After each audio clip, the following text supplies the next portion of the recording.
Good afternoon, ladies and gentlemen. What a tremendous privilege it is to be here this afternoon on a topic that's so incredibly close to my own heart. I'm really grateful to Claire, to Ailsa and to Matt for giving me this chance to be with you today and to hopefully get more weight behind how important this is for patients and for healthcare professionals to do better.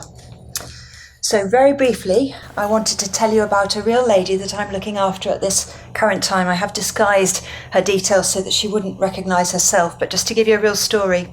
It's a 51-year-old lady who is highly qualified and works in a local authority role. She leads a team of 8 people, and she's been working in that same job for 18 years full-time.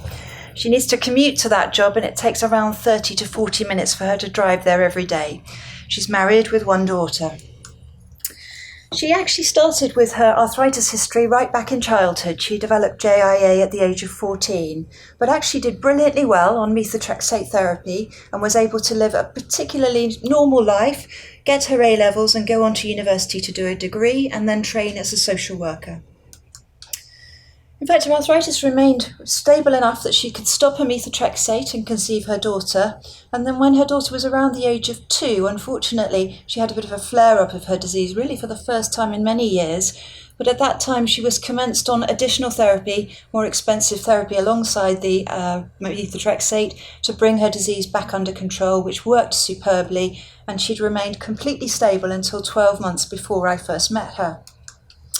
However, at the age of 49, just a year before I'd met her, several things coalesced. She was asked to change her anti-TNF agent from the one she had been taking all this time to a biosimilar, which would bring about quite a significant cost saving for her department. Very sadly, at the same time as she was going through that transition, her daughter also became unwell and was diagnosed with acute leukemia. Very sadly, she then switched her drug and experienced an acute flare-up of her arthritis, much more severely than she'd really had in years, with a lot of pain, stiffness, fatigue and immobility. In total, she had to take the best part of 4 months off in order to get well enough to be able to contemplate going back to work. And when she did return, she returned 4 days a week on a phased return, but her arthritis was still quite troublesome. So she went to her employer and she said, what I'd really like to enable me to carry on with my work is I'd like a lightweight laptop. If I could have a car parking space nearer the offices so I don't have to carry my heavy brick-like laptop all the way from where I can park. If I could have some voice-activated software so I don't need to type as much. And if I could work at home 1 day a week. And to enable that, all I'd need is some good conferencing software so that I could keep in good contact with the team. All completely reasonable adjustments. What did she get? She got a written letter of warning that they were starting disciplinary procedures. She'd been taking too much sickness absence.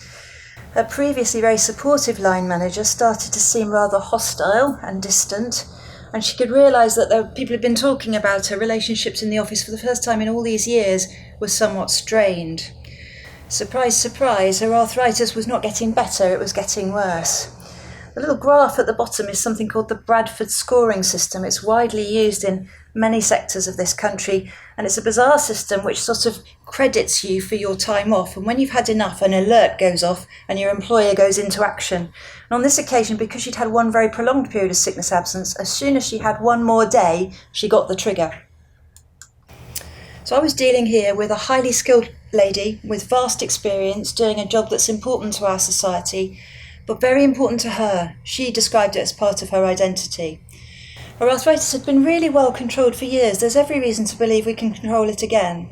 Of course, she's under a lot of stress with her daughter's ill health and now with what she's experiencing in the workplace.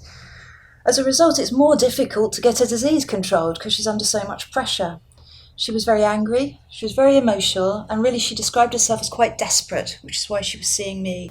She felt she'd been abandoned by her colleagues and her employer, and this was affecting both her self-esteem and her health. So my message to all of us is that work is central to human existence, the message portrayed in Carol Black's report, Working for a Healthier Tomorrow 10 years ago. Of course, we know it motivates our economies and provides structure and meaning to individuals and societies. It gives us our status. It gives us something to get up for in the morning. Actually, we know that provided it's supportive and good work, it generally is better for our health to be in work. Obviously, it helps financially, We know the children of people who are working are better off, and that the children of people who aren't working suffer more with their mental health and are less likely themselves to be able to be in work in the future. And really it should be a right and socially inclusive for everyone who wants to work to be enabled to do so. This fantastic report, which you've got a copy of on your chair, really highlighted lots of good things about enabling work and some of the challenges about remaining in work. The people told us that being in a demanding role was challenging, that when their symptoms are active, it's challenging, when they can't get the reasonable adjustments that my patient was asking for. Commuting is a major issue which no one tends to talk about, and whose responsibility is it? But often people can do the work, but it's the hour and a half on the way home on the bus, standing up because they can't get a seat, that's the killer. And of course, not having understanding at work, just that flexibility that we heard talked about in the video that makes it possible for you to just fit something in and not inconvenience everybody. We're in the middle of an amazing venture called the National Early Inflammatory Arthritis Audit, which is a HQIP venture involving the British Society of Rheumatology. And remarkably, the 20,000 people that came to any hospital in the UK in the last 12 months with suspected inflammatory arthritis have been enlisted in this audit. We know around 2/3 are women, and on average they're 54 years of age. And that meant that around 15,000 are of working age, under 65 years. Half of them are in paid work when they came forward for their diagnosis. If we just look for a minute at the 7,000 people who then had their diagnosis confirmed to be rheumatoid arthritis in the UK last year, there's similarly more women than men and an average age of 57 years old. Approximately 1/3 of them have sent back information about their work in relation to the audit. 1 in 10 of them, so 10%, have already stopped work because of their arthritis. But there's a quick breakdown of what the audit data tell us about work experience of 7,000 people who had their diagnosis of rheumatoid arthritis confirmed last year. Now, don't worry too much about the words. What you're seeing here in the blue is taking time off from work because of their arthritis condition. And 1 in 5 had taken time off because of their arthritis when they started on the audit, and 3 months later that was down to 1 in 10, presumably as a result of treatment starting to work. In green, we've got something called presenteeism. That's saying you're going to work, but when you're there, you know you're not performing as well as you could under normal circumstances. Nearly half of everybody was reporting this, and that was down to 1 in 3 after 3 months. And finally, saying how much your work is being impacted by your rheumatoid arthritis. 1 in 3 were clear that their arthritis was affecting their work, and that was only reduced a tiny amount after 3 months.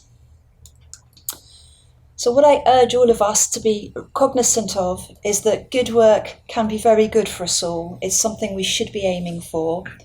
Musculoskeletal disorders and arthritis are very common, and particularly will be increasingly so as we ask people to work until they're 67 or 70 or 105 or whatever it is that our government comes up with in the near future. It's highly possible for us to support people to work no matter what's wrong with them. It can be done quite simply and quite cheaply with good line management, with reasonable adjustments and with empathy. It need not cost a fortune.